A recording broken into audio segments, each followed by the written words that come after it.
Alright, you guys all ready for this? Alright, sweet. Yeah, we're all ready for it. Just want to go ahead and say hello, everybody. My name is Chandeep. So some of you guys may know me as Braxton's best friend, but I'm actually the unofficially adopted child of the Whitehurst family. So Braxton's not only my best friend, but he's also more of a brother to me. And for the ones who don't know me, it's probably for the best, but let's just say that. So I just want to thank Braxton for letting me have the opportunity and honor to do this toast tonight. I told him I'm not really sure how these Christian weddings go because I've never been to one before, but I have been to a Sikh wedding before. So of course, the small difference is that at a Sikh wedding, the groom usually just shows up and marries the woman who can eat the most amount of curry and has the least amount. But in this case, Braxton broke the norm and chose the girl with the long, luscious hair, and who can also take him down in a Krispy Kreme donut eating. Alright, it's amazing how many inside jokes you can share with your best friend. But it is a lot more amazing how mean best friends can also be to each other. So I can remember a number of times where I had exploited Braxton's reading abilities in front of our language arts class.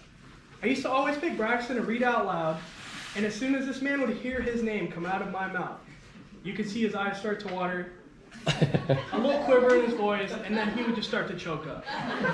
So for those of you who know Braxton, you also know that he absolutely hates attention.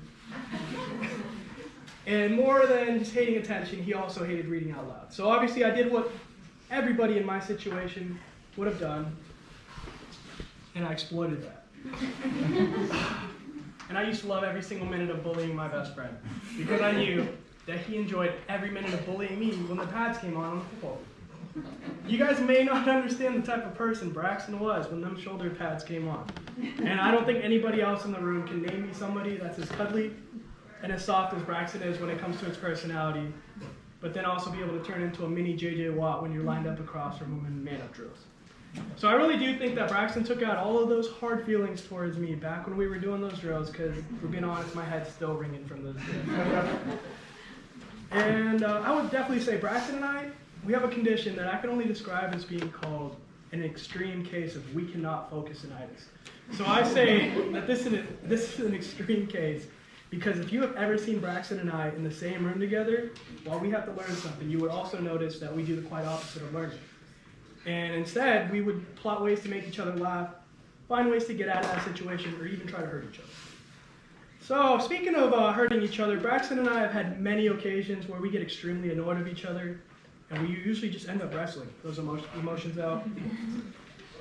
So Braxton's also known for leading with his head and then instantly getting put in a headlock by yours truly. And these situations usually ended with both of us tapping out, because Braxton would be biting me to get me off, and also be grabbing my shin splints because I was a track runner. Yeah, that's better.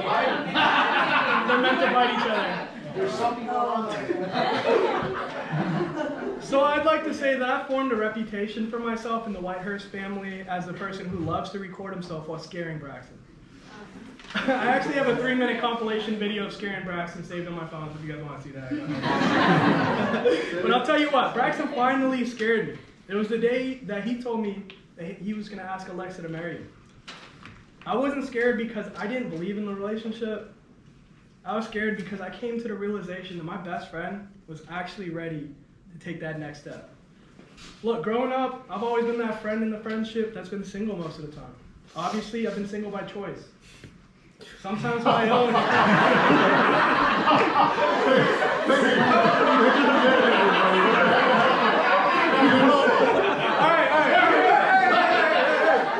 Hey, sometimes it was my own, but most of the time it was the girls that I was dating. Look, I can understand. Look, I can stand up here all night and make jokes about Braxton, but I don't really need to, since I know his deep jealousies of my full luscious beard, which is gonna scar him for the rest of his life. All right, let's get into the mushy. So when I first heard about Braxton's first date with Alexa, I instantly could have told you that it was a wrap, and Braxton was gonna marry that woman right there. So I had never seen this man so happy and excited about somebody. Like, I mean, you never had that excitement when you saw me?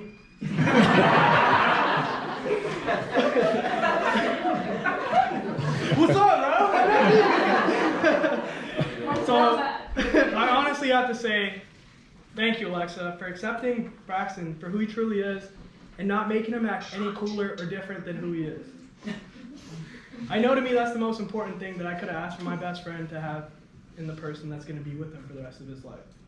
You truly worked a miracle and turned him from a boy into a man the same day that you met him. So I've seen Braxton through just about all of his stages in life so far, and I can say that seeing this stage of Braxton currently is my favorite.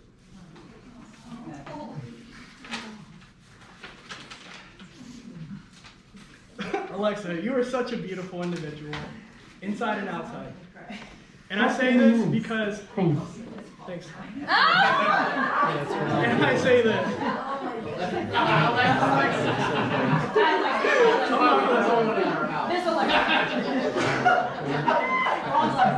Alexa, bring out best man speeches. All right, okay. I say this because I can see the growth that you have provided in Braxton's life. You're so sweet and caring, and you bring out that side of Braxton that was really needing to be brought to the light. I could see Alexa being the Jason Witten to Braxton's Tony Romo. Or even the mini-me to Braxton's Dr. Evil. I could see these two completing each other.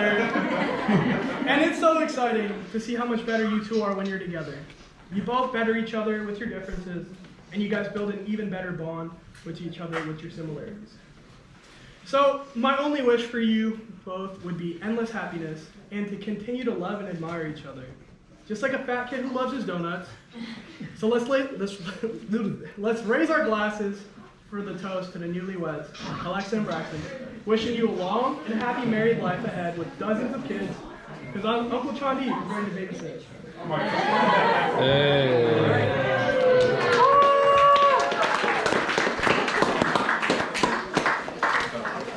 Like that. We practiced so hard. I got quarterly hard. Oh my gosh.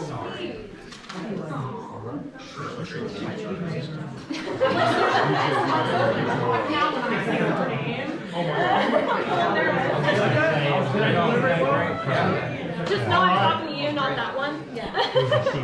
Let's give it up for Nicole, the maid of honor. Did I? Yeah, there's some. Yeah. What?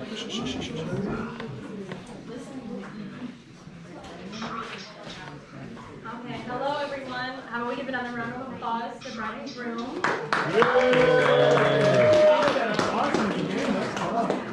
Also, thanks to them for letting me stand up here and have the opportunity to talk on my extraordinary friend Alexa. Now, even though I'm someone that is known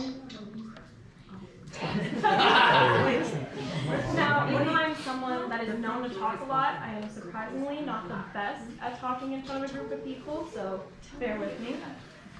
For those who don't know me, my name is Nicole, and I have known the Angel Bride for almost 9 years now, which is insane because it feels as if I've grown up with her my entire life.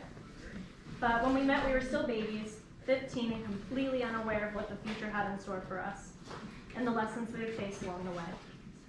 I met Alexa through a mutual friend of ours during lunch. The first time we talked, I was kind of loud and a little extroverted, and she was more shy and quiet at first. I then thought, okay, maybe I came off a little too strong with my jokes and quirkiness, but soon enough, she was one of the few that actually laughed